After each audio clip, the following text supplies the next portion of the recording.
జీ5 ఉండగా మీ favourite TV shows ని మీరు అస్సలు మిస్ అవ్వలేరు. Complete free.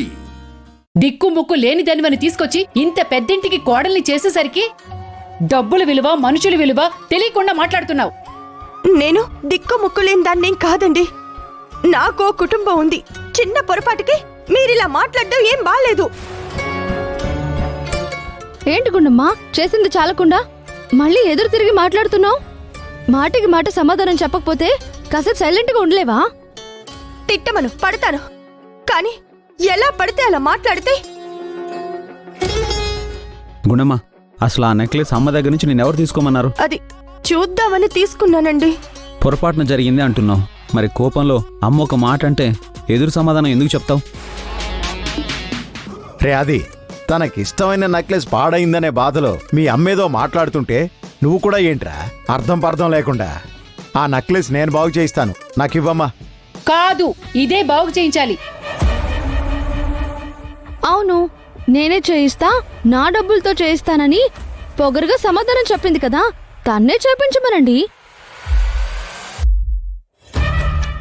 ఒసే గుండమ్మ, నిజంగా నీకు నీతి జాతే ఉంటే, నీకు నిజంగా పౌరుషమే ఉంటే, మీ తాతయ్య చెప్తూ ఉంటాడు కదా, గుండమ్మ గీతమ్మ కూతురు గీతమ్మ కూతురు అని. నిజంగా నువ్వ బోడెమ్మ కూతురే అయ్యుంటే ఎలా ఉండే నెక్లెస్ ని అలాగే తీసుకొచ్చి నా చేతిలో పెట్టవే.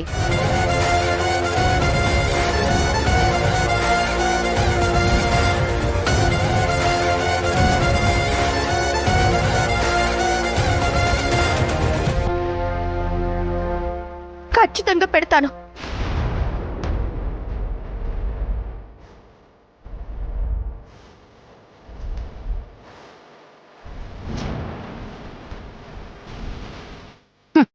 ఎప్పుడు? సంవత్సరం తీసుకుంటావా, 10 ఏళ్ళు తీసుకుంటావా? సంవత్సరాలు అవసరం లేదు. ఆ? ఎదుగో గుండమ్మా, నువ్వు రెచ్చిపోయి బిల్డప్లు ఇవ్వకు.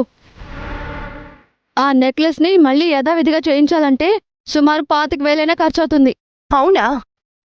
10 రోజుల్లో మీ నెక్లెస్ బాగు చేయించి మీ చేతిలో పెడతాను.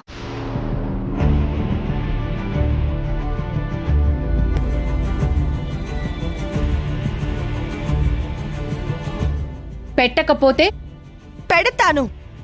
ఒకవేళ పెట్టకపోతే ఏం చేస్తావు అంటున్నాను. పెడతానని చెప్తున్నాను కదా.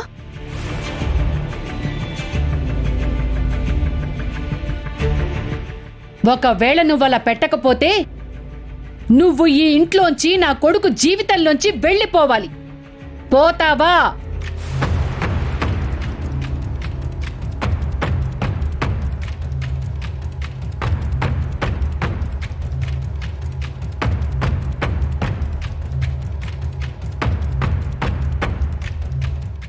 పోతాను.